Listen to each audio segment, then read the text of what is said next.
E agora nós estamos aprendendo a terceira e última fase para podermos nascer de Deus, nascer de novo. E essa terceira e última fase, qual que é? Quem lembra qual que é? Qual que é a terceira etapa para nascer de Deus, nascer de novo? Hã? Não ouvi. Estar disposto a dedicar a minha vida a quem? A Deus.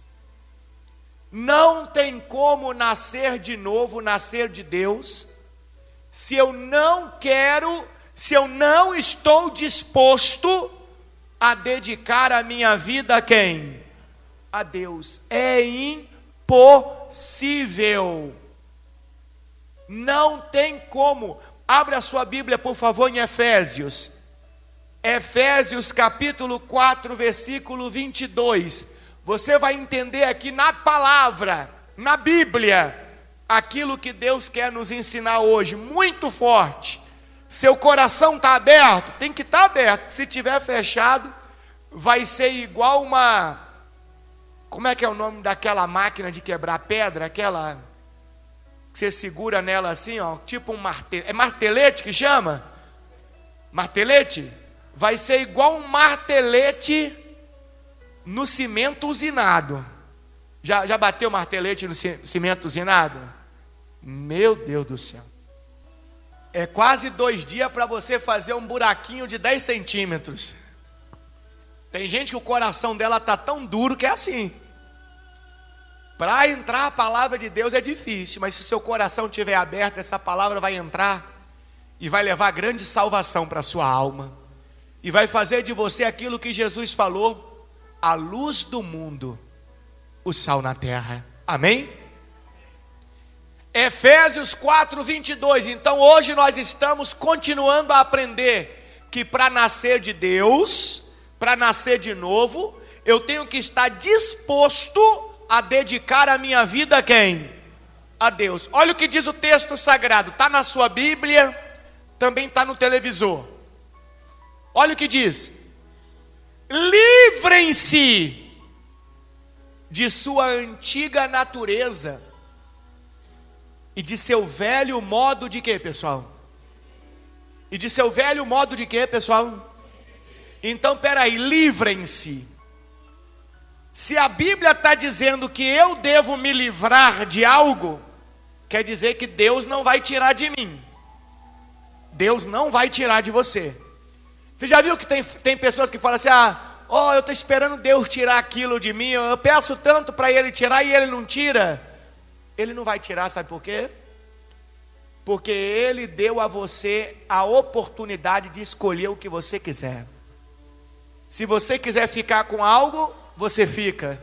Se você quiser se livrar de algo, você se livra. A decisão é de quem? É sua. Mas para dedicar a sua vida a Deus, porque você quer nascer de novo, você quer nascer de Deus, porque você deseja entrar no reino de Deus, então a Bíblia está dizendo que você, que eu, devemos nos livrar da nossa antiga natureza e do nosso velho modo de quê, pessoal?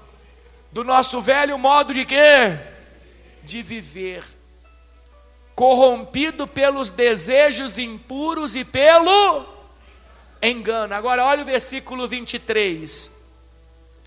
Deixem que o Espírito com letra maiúscula, então está falando do Espírito de quem?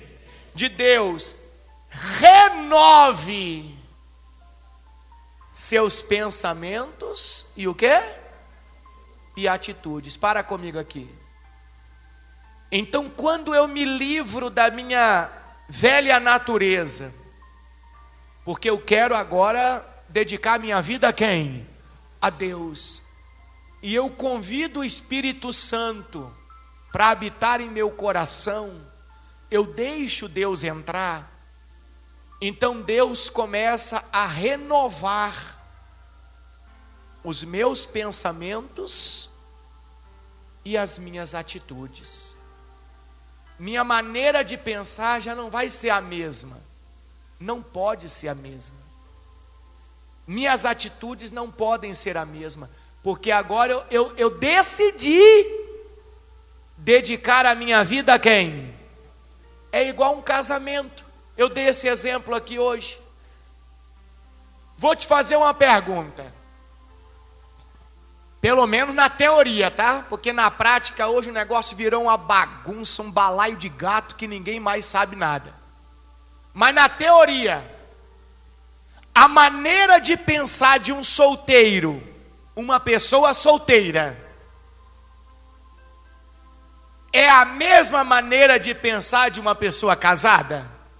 Na teoria, é a mesma maneira de pensar? Não. As atitudes de um solteiro são as mesmas atitudes de uma pessoa casada? Na teoria, são iguais? Não. Houve uma mudança. Por que que houve uma mudança? Porque aquele solteiro, ele decidiu se unir a outra pessoa, constituir um casamento. Então, quando ele decidiu fazer aquela mudança, então ele teve que abrir mão, que deixar para trás os pensamentos de solteiro, as atitudes de quê? De solteiro, para agora ter novos pensamentos, novas atitudes. Porque olha só, o que é que vai acontecer se aquele solteiro, se aquela solteira entram num casamento e continuam pensando como solteiro e continuam tendo atitudes de solteiro? O que você acha que vai acontecer no casamento? O que você acha que vai acontecer na vida dela? Me dê aí exemplos de coisas que acontecem quando uma pessoa entra num casamento, mas continua pensando e agindo como solteiro. O que acontece? Brigas, separação, que mais? Violência, que mais? Traições, adultério, que mais? Tristeza, sofrimento. Presta atenção, pessoal. Só vai acontecer coisas ruins porque a pessoa não mudou os seus pensamentos e as suas atitudes. Olha o exemplo. Se em um casamento acontece todas essas coisas ruins, quando a pessoa não muda o pensamento e as atitudes, imagina quando ela quer estar perto de Deus, quando ela quer se unir a Deus, dedicar a vida dela a Deus, estar com Deus, mas ela não quer deixar de pensar e de agir como ela agia antes. Entendeu? A mesma coisa vai acontecer com ela, mas tudo de forma espiritual. Ela vai ser uma pessoa infeliz, ela vai ser uma pessoa triste, ela vai ser uma pessoa decepcionada. Deus não vai querer estar perto dela, porque a palavra do Senhor ensina que Deus ele é santo, ele é separado. Se a pessoa não quer ter pensamentos, atitudes separadas para Deus, como é que Deus vai estar perto dela? Então, quando eu digo assim, eu quero entrar no reino de Deus, eu quero a salvação, eu quero estar perto de Deus, eu vou dedicar a minha vida a Deus, então eu automaticamente entendo, preciso mudar meus pensamentos e minhas atitudes. Meus pensamentos e minhas atitudes agora têm que estar de acordo com a vontade de quem? De Deus. Porque aí eu vou estar sempre junto de Deus e Deus vai estar sempre junto a mim, perto de mim. Continuando aqui, ó, deixem que o Espírito renove seus pensamentos e atitudes, e revistam-se de sua nova natureza, criada para ser verdadeiramente justa e santa como Deus. Então quer dizer que essa nova natureza, a natureza que é gerada por Deus, ela é uma natureza santa, é separada, ela vai viver de acordo com a vontade de quem? De Deus.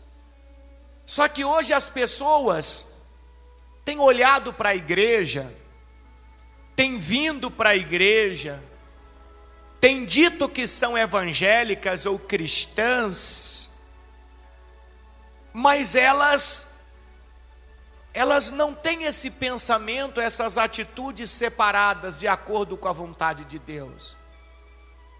É igual o solteiro que entra num casamento e continua com o pensamento de solteiro, continua com atitudes de solteiro. Meus irmãos, quando você decide que vai estar com Deus, você tem que estar disposto a dedicar a sua vida a Deus. Aí tem gente que fala, mas aí eu vou perder minha vida nessa terra. Mas Jesus disse isso. Ele falou isso. Aquele que não perder a sua vida nessa terra, esse não vai estar com Cristo.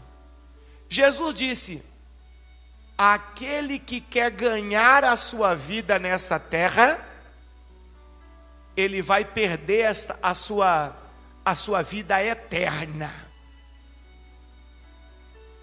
Quem ganha aqui, perde lá, na eternidade. Mas quem perde aqui, ganha na eternidade. Está na Bíblia, né? Jesus nunca mentiu para ninguém. Jesus nunca disse assim, você só vai ganhar aqui, vai ganhar lá também. Nunca. Olha o que ele disse aqui, ó, Mateus 16, 25. O que está escrito na Bíblia? Estou lendo Bíblia com vocês, ó. O que está escrito aí? Se tentar se apegar à sua vida, no caso terrena, o contexto que ele está falando ali, a perderá. Vai perder aonde? Na eternidade. Não vai estar com Deus, não vai entrar no reino de Deus. Mas se abrir mão de sua vida por minha causa, Jesus falando, se você abre mão desta vida terrena por causa de Jesus, porque lembra do casamento? Lembra? Vamos lá, todo mundo aqui já foi solteiro um dia, ninguém nasceu casado, correto? Quando você era solteiro, você tinha algumas coisas que você, quando decidiu casar, você teve que deixar para trás. Então você abriu mão de algumas coisas para ganhar outras, correto? Não? Tem gente que está assim, não sei se valeu a pena. Valeu sim, pessoal. Valeu com certeza. Mas você teve que abrir mão de algumas coisas para ganhar outras. Então, se você quer estar com Jesus, se você quer entrar no reino de Deus, Ele está dizendo, você vai ter que abrir mão de algumas coisas desta vida terrena, para ganhar na eternidade. Ele prometeu, se você abrir mão de sua vida por causa dele, então você encontrará aquilo que Ele preparou para a eternidade. Amém, pessoal? Então, olha o que o texto sagrado está dizendo para nós. Quem quer estar com Cristo, quem quer estar com Deus, quem quer nascer de Deus, precisa também estar disposto a dedicar a sua vida a Deus. E quem decide dedicar a sua vida a Deus, sabe que vai ter que passar por uma mudança de quê? Pensamentos e atitudes. Quem está entendendo? Está ficando claro para você? Vamos voltar lá em Efésios. Nós estávamos no capítulo 4, versículo 24, é isso? Olha lá, ó. E revistam-se de sua nova natureza, criada para ser verdadeiramente justa e santa como quem? Como Deus. Agora eu quero adiantar um pouquinho com você aqui no capítulo 5, versículo 3. Aqui em Efésios mesmo. Então vamos lá. O que é mudar, o que é mudar os pensamentos e mudar as atitudes? Olha o texto sagrado dizendo para nós. Vamos ler aí, Efésios 5:3. Que não haja entre vocês o quê? Imoralidade sexual, impureza ou o quê? Ou o quê? Ou ganância. Esses pecados não têm lugar no meio de quem? Do povo santo. Tem pessoas que querem estar no meio do povo santo, ou seja, no meio do povo de Deus, no meio daqueles que estão procurando a vida eterna, mas querem continuar com os mesmos pensamentos e atitudes de antes. Então o texto sagrado está dizendo que não haja entre vocês imoralidade sexual, essa bagunça que tem existido aí na nossa sociedade, na nossa contemporaneidade aí, tá um negócio absurdo. Não cabe isso no meio daqueles que querem dedicar a vida a quem? A Deus. A impureza, a ganância. Vamos ver um pouquinho aí desse imoralidade, é a pessoa imoral? Vamos lá em 1 Coríntios, capítulo de número 5, versículo 9. Vamos entender um pouquinho o que é que a Bíblia está dizendo que não dá para dedicar a vida a Deus enquanto tivermos apegados a isso aí, pensando desse jeito, agindo desse jeito. 1 Coríntios capítulo 5, versículo 9. O apóstolo Paulo aqui, cheio de Deus, do Espírito Santo, ele traz aqui para nós esta mensagem. Olha o que diz: quando lhes escrevi antes, disse que não deviam se associar com pessoas que se entregam à imoralidade sexual. O que é se associar? O que significa se associar? Hein, pessoal? O que é se associar a alguém? Se unir a alguém, estar próximo com alguém, estar na companhia. Olha a Bíblia Sagrada ensinando para nós que nós que queremos entrar no reino de quem?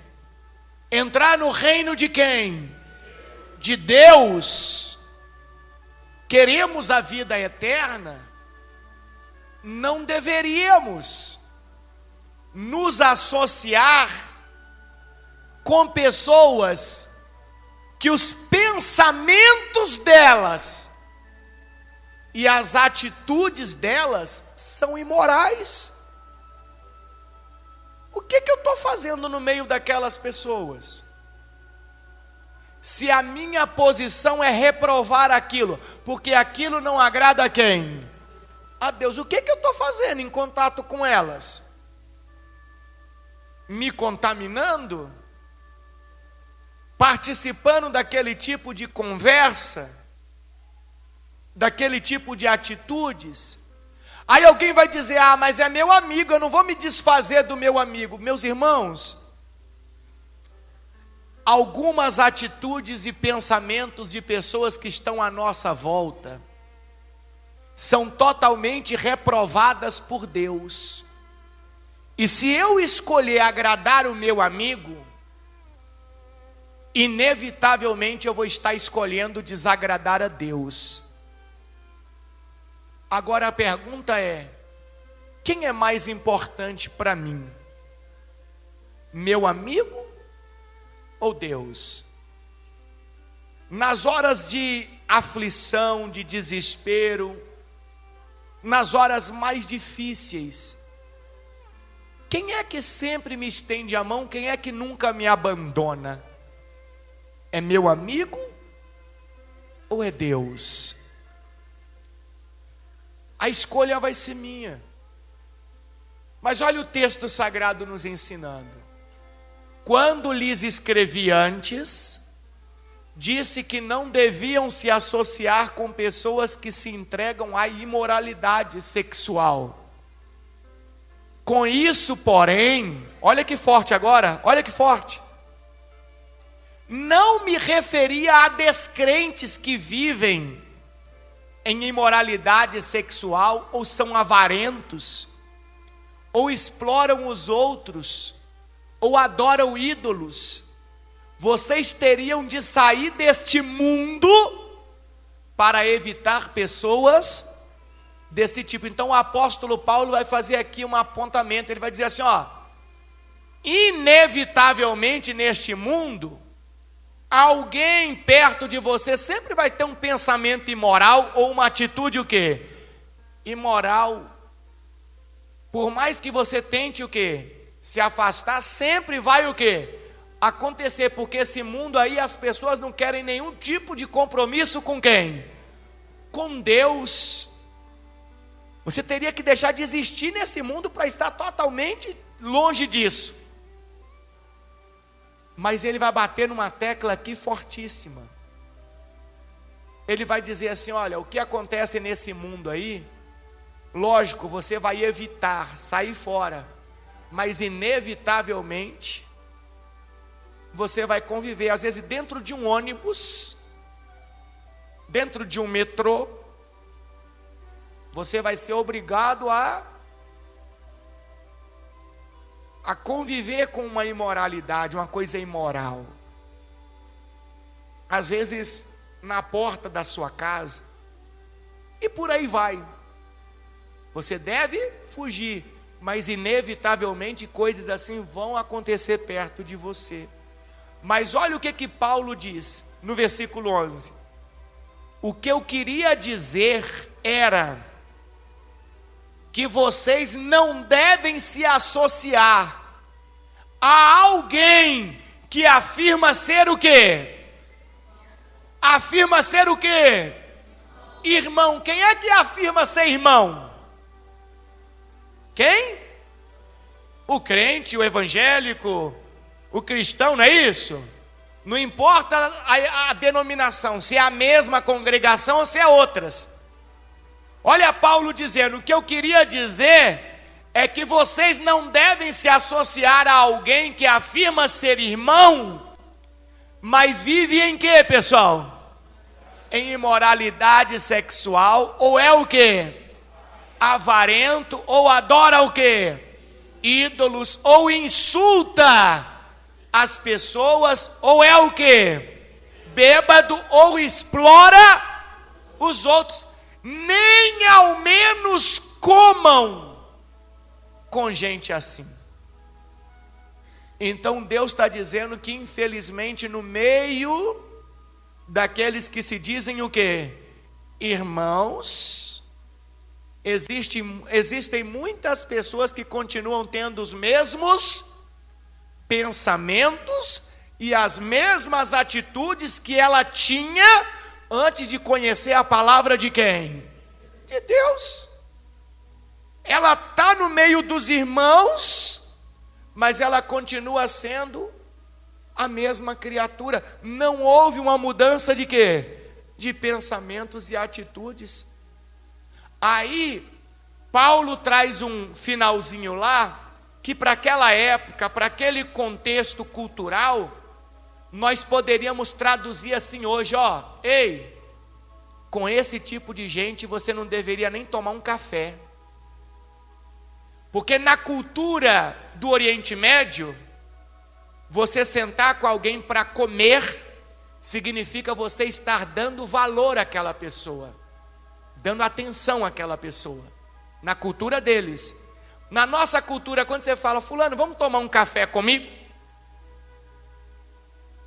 Quando você diz sim, você está dando valor àquela pessoa, você está dando atenção àquela pessoa. E o texto sagrado está dizendo que se tem alguém que se diz irmão e tem um pensamento totalmente reprovável por Deus, atitudes reprovadas por Deus, nós não deveríamos dar atenção, dar esse tipo de valor, no sentido de estar compactuando com aquela pessoa daquele tipo de atitude de pensamento dela. Pelo contrário, a gente deveria era dizer para ela que aquilo está errado. Não, Bispo Paulo, a gente não pode dizer não. Pode não? Versículo 12. Versículo 12. O que o apóstolo Paulo, cheio do Espírito Santo, vai dizer aqui? Não cabe a mim julgar quem? Os de fora. Quem são os de fora? Não falou lá no começo? Aqueles que estão aí perdidos nesse mundo, que não querem saber nada das coisas de Deus.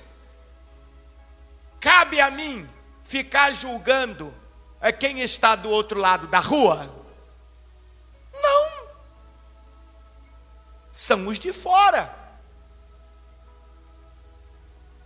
Mas certamente cabe a vocês julgar os que estão dentro. E aí? E aquela conversa? Ó, não me julgue, hein? Você não pode julgar, porque Jesus falou que quem julgar vai ser o quê? Quem já ouviu essa conversa por aí? É isso que a Bíblia está dizendo para nós? É isso que está dizendo? Não, pelo contrário.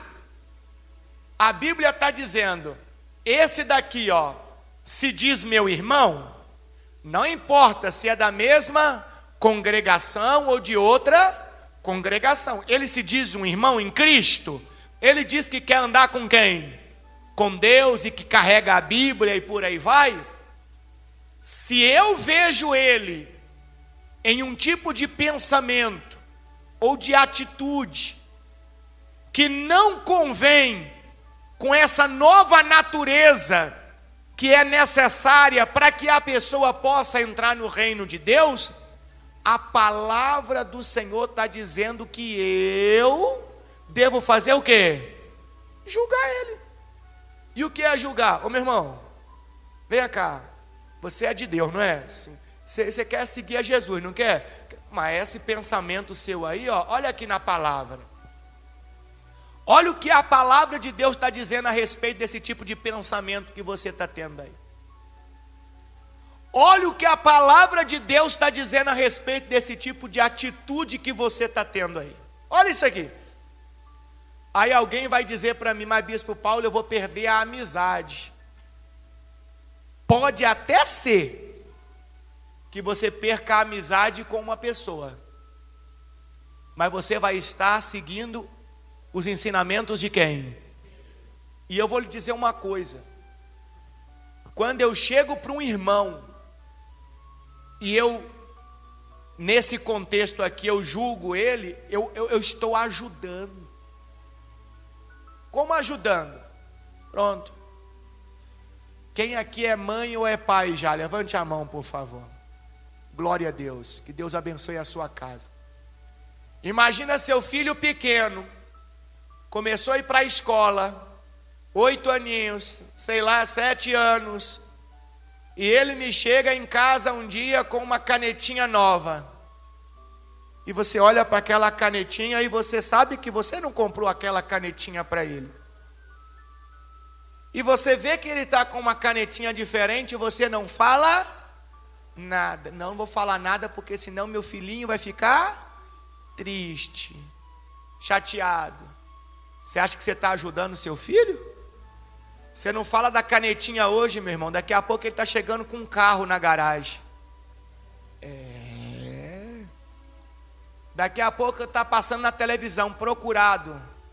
Assalto ao Banco Central. Aí está lá a foto dele. Mas lá atrás começou com o quê? Com a canetinha. Se você viu a canetinha e você ama seu filho de verdade, meu filho, que caneta é essa? De onde veio? Ah, é porque eu achei lá na mesa, na minha sala lá e tal, o coleguinha foi embora, ficou lá, eu peguei para mim. Pegou para você não. Isso não está certo.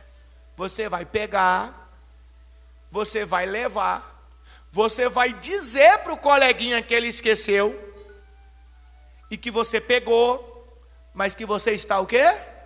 Devolvendo. O que você está fazendo se você disser isso para o seu filho? Você está ajudando ele.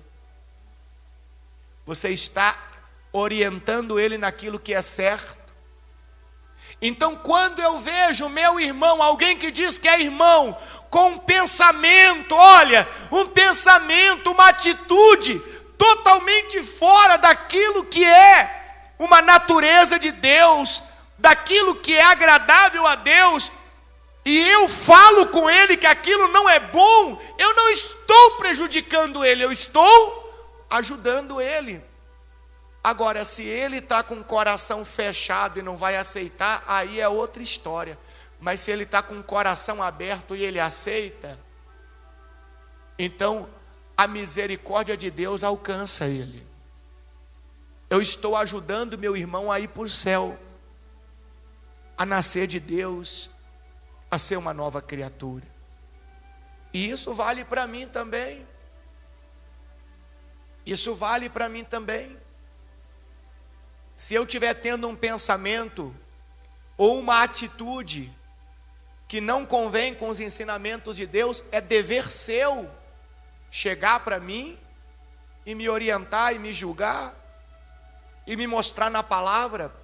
Você não vai estar me prejudicando não, você vai estar me ajudando.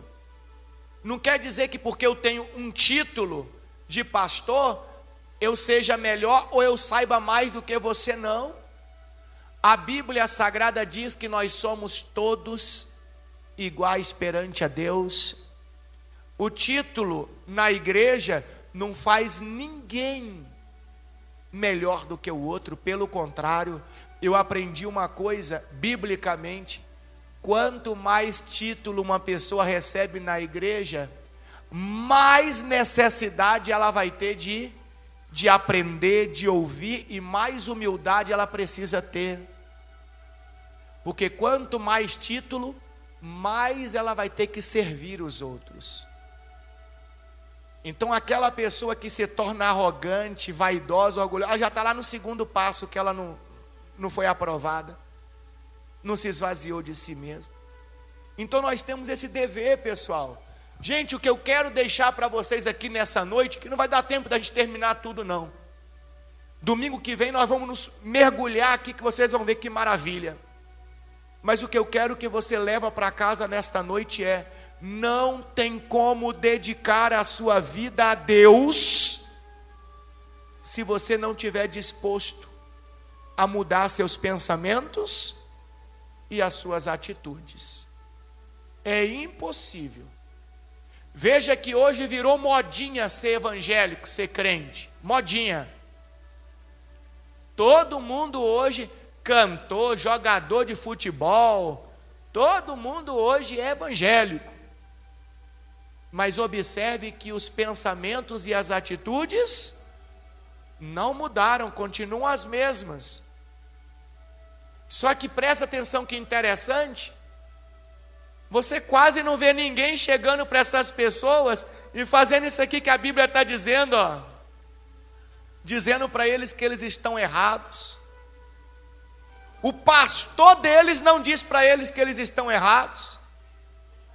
O irmão da igreja não diz para eles que eles estão errados. Olha que interessante. Olha que coisa diabólica que está acontecendo. Nós estamos vivendo, talvez, uma das piores gerações de cristãos que já existiu na face da terra. Cristãos, ou pessoas que querem ser cristãs, com o mesmo tipo de quê? De pensamentos e de atitudes. É o famoso solteiro que quer ser casado, mas com os mesmos pensamentos e atitudes de solteiro. Não dá certo. Não dá certo. Então olha o que Paulo disse aqui. Não cabe a mim julgar quem?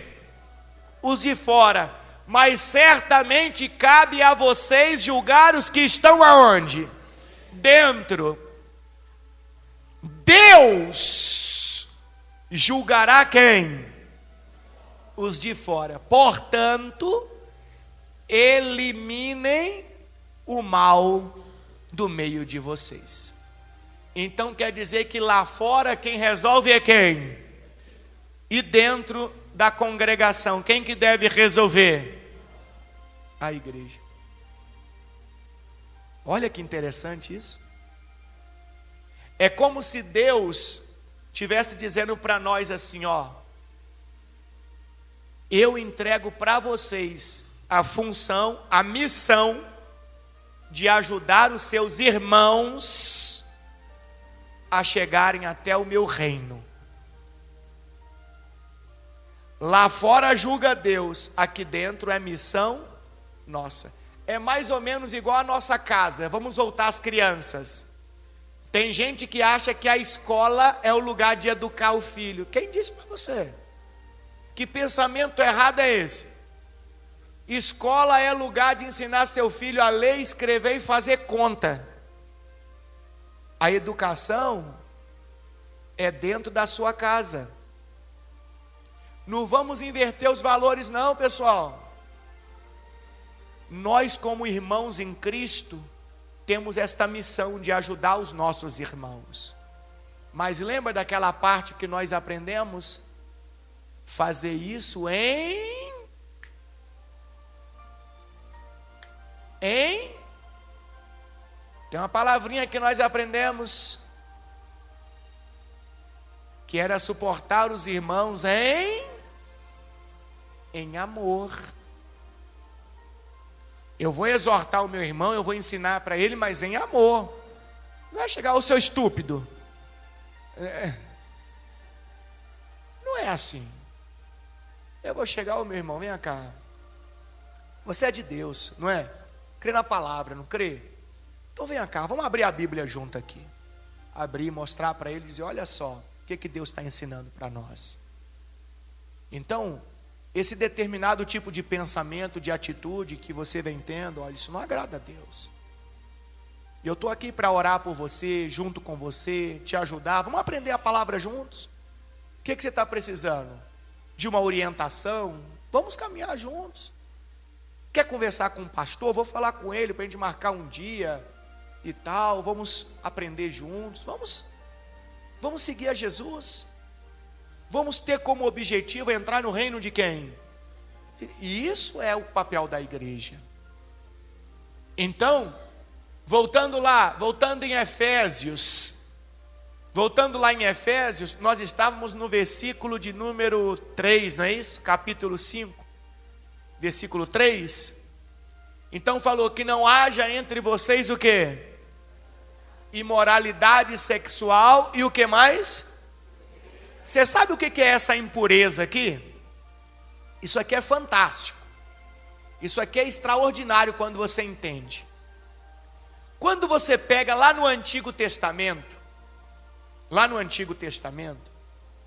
você sabe que existiam os sacrifícios a Deus Não existiam sacrifícios de animais? E os cultos? As festas religiosas eram cultos. As cerimônias, o sábado sagrado, Shabat. Só que, olha só, presta atenção, hein? Presta atenção. Dependendo de algo diferente que a pessoa comesse,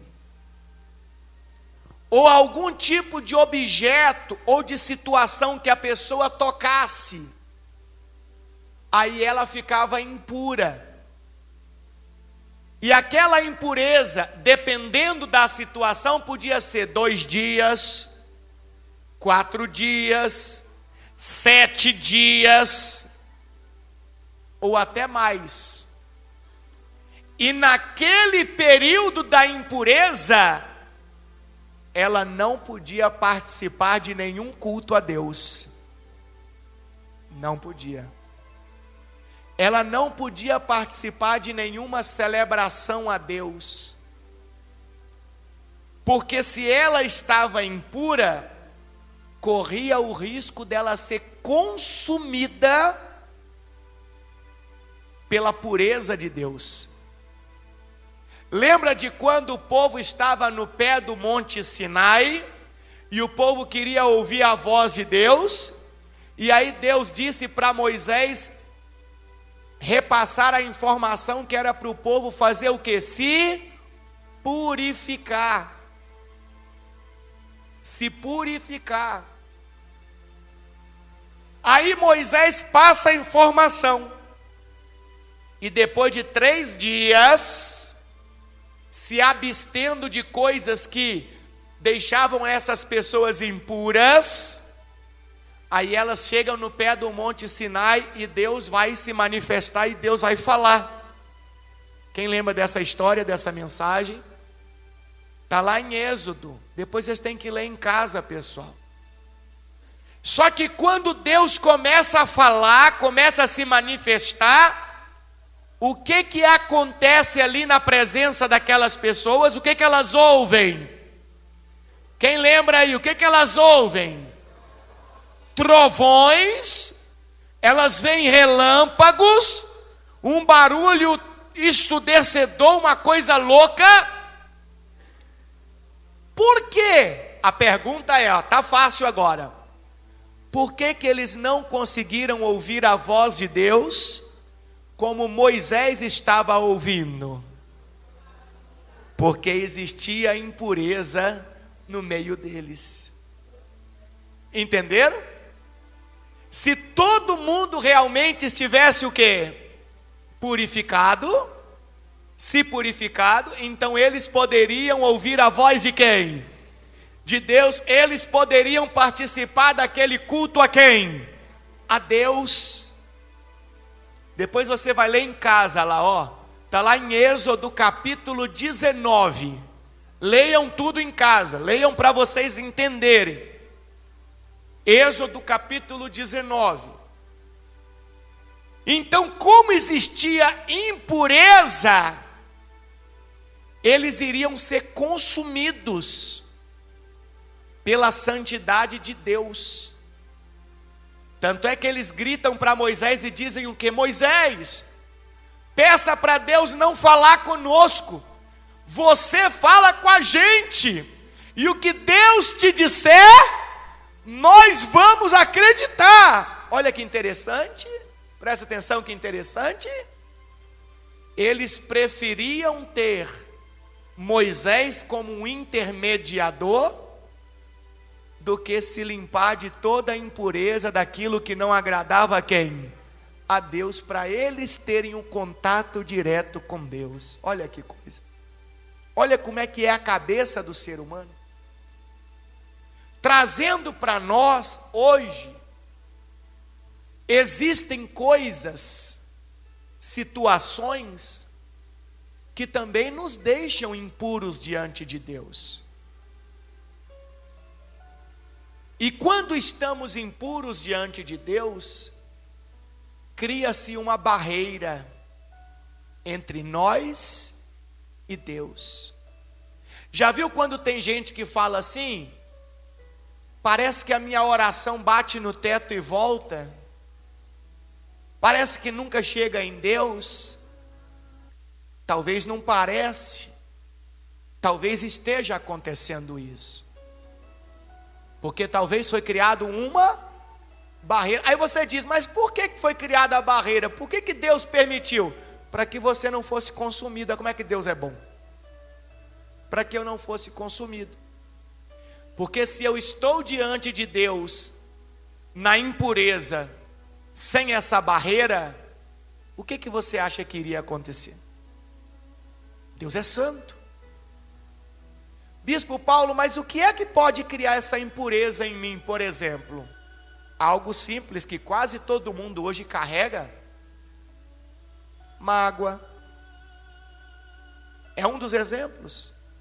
Ressentimentos. Rancor. Ódio. Egoísmo. Inveja. Tudo isso pode gerar essa impureza em mim, dentre outras coisas que a Bíblia ensina. Então, se eu carrego qualquer coisa desse tipo, eu estou impuro. Entre a minha pessoa e Deus existe uma barreira.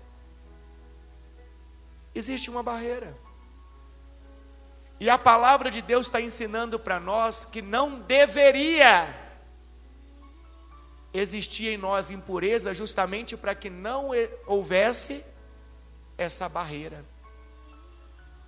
Muitos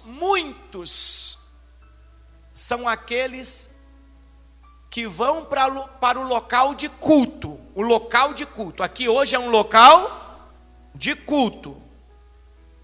Mas espiritualmente falando, elas estão impedidas de participar do culto. Ela está no meio das pessoas, no local de quê? De culto. Mas espiritualmente entre ela e Deus existe uma barreira. Não entre a igreja e Deus. Entre aquela pessoa e Deus. Essa barreira é criada pela própria pessoa. E essa barreira só pode ser quebrada pela própria pessoa. Agora você entende aqui aquele texto lá de Atos, Atos dos Apóstolos, capítulo 10, versículo de número 13. Coloca aí para nós, por favor. Nós vamos finalizar aqui hoje. Olha quanta coisa nós aprendemos aqui hoje. E você não faz ideia do mergulho que a gente vai dar domingo que vem. Porque domingo que vem eu vou entrar naquela parte lá que está falando que não deve haver entre nós imoralidade sexual, impureza, e depois vem o quê? Quem lembra vem o quê? Ganância. Gente, domingo que vem você não pode faltar de jeito nenhum. Porque a nossa ideia de ganância, a nossa ideia, ela não tem a profundidade que a Bíblia Sagrada dá para essa questão. E eu vou te dizer uma coisa aqui que vai te assustar. Não estou falando dos de fora. Os de fora quem julga é quem? É Deus. Não está escrito isso no texto sagrado? Estou falando dos de dentro. A cada 10 pessoas de dentro, 9 são gananciosas. Que venhamos nos tornar aquele um que não está perdido nessa questão. Porque se estivermos perdidos nessa questão, não conseguiremos dedicar a nossa vida a quem?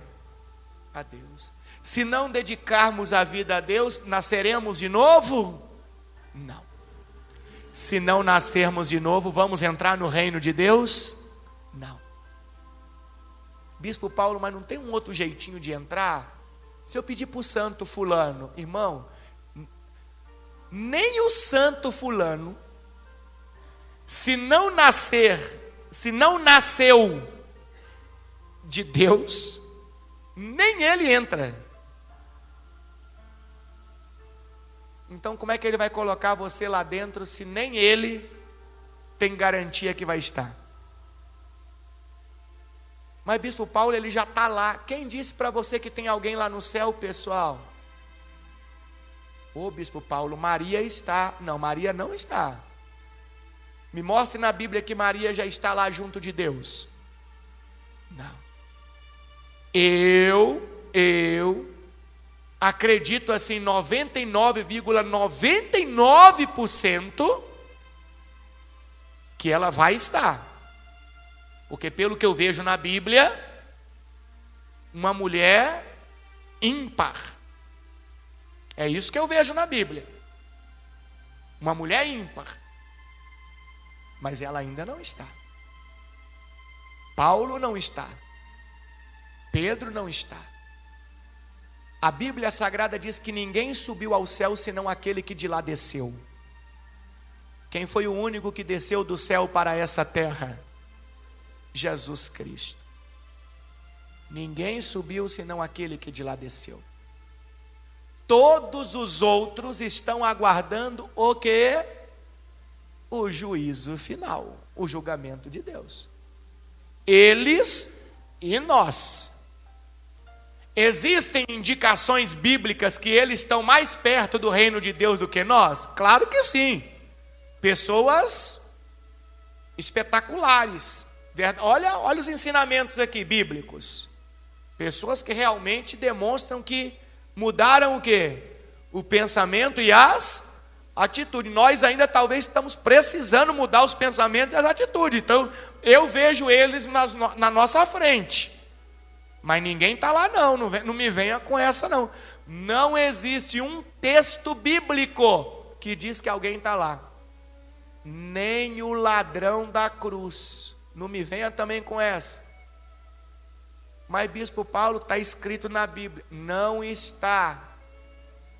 Já foi provado que a vírgula está no lugar errado. Você sabia que se você muda a vírgula de um lugar para o outro, você muda o entendimento da frase? Não sabia? Já foi provado textualmente, dentro da língua grega, que a vírgula está no lugar errado. Para nós foi colocado assim, ó, Jesus dizendo: em verdade te digo que, vírgula, hoje mesmo estarás comigo no paraíso. Aí o que dá a entender? O que dá a entender? Que naquele dia ele estava indo para onde? Para o céu. Aí é um texto um pouco... Aí não tem nem a vírgula, né? Esse aí já tiraram até a vírgula. Ali aquela conjunçãozinha ali, o que ali, ó, é o que faz toda a diferença ali no caso no lugar da vírgula. Aquela preposição ali, ó. O texto sagrado corretamente diz assim, ó: em verdade te digo hoje. Te digo hoje que estarás comigo no paraíso. Então eu estou te fazendo uma promessa quando? Hoje. Estou te dando a minha palavra quando? Hoje. Que você vai estar comigo aonde? No paraíso. Quando? No mesmo dia dos outros, que serão o quê? Julgados. A única vantagem que o ladrão tem qual é? Que Jesus já falou que eu vou o quê? Entrar. Então se alguém tentar me barrar no dia, eu tenho a palavra dele que não volta atrás, que eu já tenho a pulseira. Ninguém tira. A única vantagem que ele tem é essa. Mas ele não está lá não. Está aguardando. Queria eu ter uma pulseira dessa também. Então, tá vendo ali, ó? Volta lá no texto. Tá vendo ali aquela preposiçãozinha que ali, ó? É só você inverter ela de lugar. Aqui nesse texto aqui da NVT, Nova Versão Transformadora, foi colocado antes da palavra hoje. É só você colocar ela depois da palavra hoje.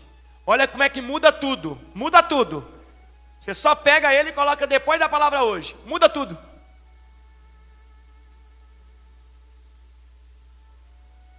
Então vamos finalizar aqui. O que é uma pessoa impura mesmo? O que é a impureza? É uma sujeira no ser humano que cria uma barreira entre ela e quem? E Deus. A Bíblia Sagrada vai nos dar N exemplos de coisas que podem gerar essa impureza em nós. Eu dei aqui os mais comuns: mágoa, ódio, ressentimento, inveja. Essas coisas são mais comuns. Tem muitas. Agora você entende o que aconteceu lá com Pedro. Lembra quando Pedro viu um lençol baixando com animais? Quem já leu esse texto? Quem já leu? E a voz vem: mata e come, Pedro. Lembra? Está lá em Atos 10. Leiam em casa. Qual que foi o texto de Êxodo que eu falei para você ler em casa? Êxodo quanto? Êxodo 19. E agora eu estou te dando outro texto para ler em casa. Qual que é? Atos 10. Ok? Olha o que diz. Então uma voz lhe disse: levante-se, Pedro, mate e o quê? E coma. O que Pedro vai responder? O que Pedro vai responder? De modo nenhum, Senhor, respondeu Pedro, jamais comi coisa alguma que fosse considerada o quê? Impura ou imprópria. Então, naquele contexto do judaísmo, existiam alimentos também que deixavam uma pessoa impura. E aí ela não poderia participar dos cultos a quem? A Deus. Então o que Pedro estava dizendo? Não, Senhor, jamais comi uma coisa que me deixasse impuro. Eu nunca quis ficar separado de Deus. Eu nunca quis ficar impossibilitado de cultuar a quem? A Deus. Mas aí vem a parte mais especial de todas. Porque talvez você diz assim: então para mim, Bispo Paulo, para mim não tem mais jeito, porque eu estou cheio de impureza. Eu estou cheio de coisa que me separa de quem? De Deus. Mas aí vem a parte mais fantástica. A decisão de continuar impuro ou não é sua, é minha. Lembra lá do povo no pé do Monte Sinai? Quando eles começaram a ouvir os relâmpagos e trovões? Qual que foi a escolha deles? Continuar impuros ou se tornarem puros diante de Deus? Qual que foi a escolha deles?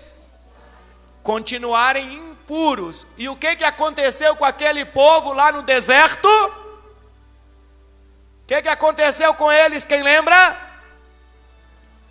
Todos eles morreram no deserto, nenhum deles entrou na terra prometida. Porque qual foi a escolha deles? Continuarem na impureza. Olha o aprendizado para nós, o ensinamento. Quem escolhe continuar na impureza, também não vai nascer de Deus e como consequência não vai entrar no reino de quem? De Deus. Mas eu posso hoje decidir me livrar de toda a impureza que eu estiver carregando, limpar minha alma, limpar meu coração e abandonar tudo aquilo que cria uma barreira entre a minha pessoa e Deus. E se eu fizer isso, olha o que Deus diz no versículo de número 15. O que Deus diz? Mas a voz falou novamente: não chame de impuro o que Deus purificou. Diga glória a Deus. Quer dizer que se eu decidir a partir de hoje me limpar de todo tipo de impureza, então Deus está de braços abertos para me receber. Entendeu que a salvação é proposta a todos? Entendeu a importância de virmos ao culto para aprendermos os ensinamentos bíblicos, os ensinamentos de Deus? O culto é para isso. O culto é para nos aproximar de Deus. É para aprendermos a palavra da salvação. É para entendermos quais são os pensamentos e atitudes que agradam a Deus. Porque não se esqueça, para a gente finalizar agora, tudo que você vive aqui é muito rápido. Ninguém aqui tem certeza alguma, sequer, que vai chegar em casa hoje. Ninguém aqui tem certeza alguma. Absoluta certeza, não. Você tem projeções, mas certeza não tem. Nossa vida aqui pode se estender ainda por uma noite, uma semana, um dia, um ano, 50 anos. Mas todos nós sabemos que uma hora, e não vai demorar, ela vai o quê? Terminar aqui. E a pergunta que fica para nós é: nós decidimos abrir mão dela aqui para ganhar na eternidade? Para entrar no reino de Deus? Ou nós decidimos ganhar nossa vida aqui, aproveitar ela aqui, de toda forma, inclusive das formas que não agradam a quem? A Deus, e abrimos mão da eternidade? O que fizemos? Hoje nós podemos fazer uma escolha. A decisão é nossa. Às vezes nós queremos tanto que um familiar nosso dedique a vida dele a Deus. Eu atendo muitas mães tristes por causa das atitudes dos filhos, às vezes nos vícios, nas drogas, no mundão. E aquela mãe diz: ah, bispo Paulo, eu queria tanto que meu filho servisse a Deus, dedicasse a vida dele a Deus. A pergunta é: será que ele já tem o exemplo da senhora? Como que a senhora pode querer que ele dedique a vida dele a Deus, se nem a senhora tomou essa decisão até hoje? Como que a esposa pode querer que o marido dedique a vida dele a Deus, se nem ela tomou a decisão de dedicar a vida dela a Deus até hoje? Ou o marido quer que a esposa dedique a vida dela a Deus, se ele não tomou essa decisão até hoje? Ou o filho querer que o pai dedique a vida dele a Deus, se ele não tomou essa decisão até hoje? Se você quer que alguém siga aquilo que é bom, seja você o exemplo para aquela pessoa. Seja você o exemplo da sua casa.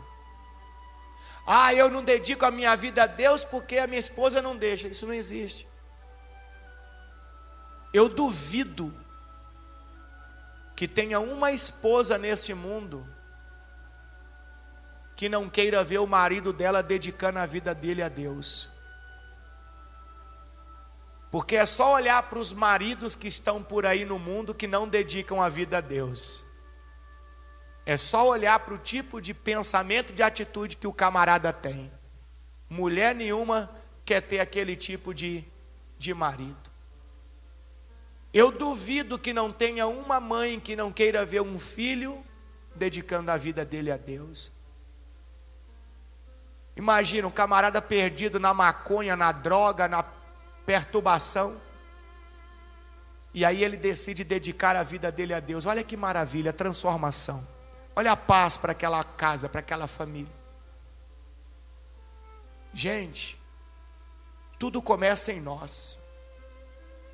Não adianta você querer que alguém do seu lado tome essa decisão, se você não tomar primeiro. Se você não mostrar com uma mudança de pensamentos e de atitudes que você realmente decidiu dedicar sua vida a Deus. O nosso exemplo é muitas vezes mais forte do que as nossas palavras. Que você possa sair daqui hoje refletindo sobre essa mensagem de dedicar sua vida a Deus de verdade. Amém?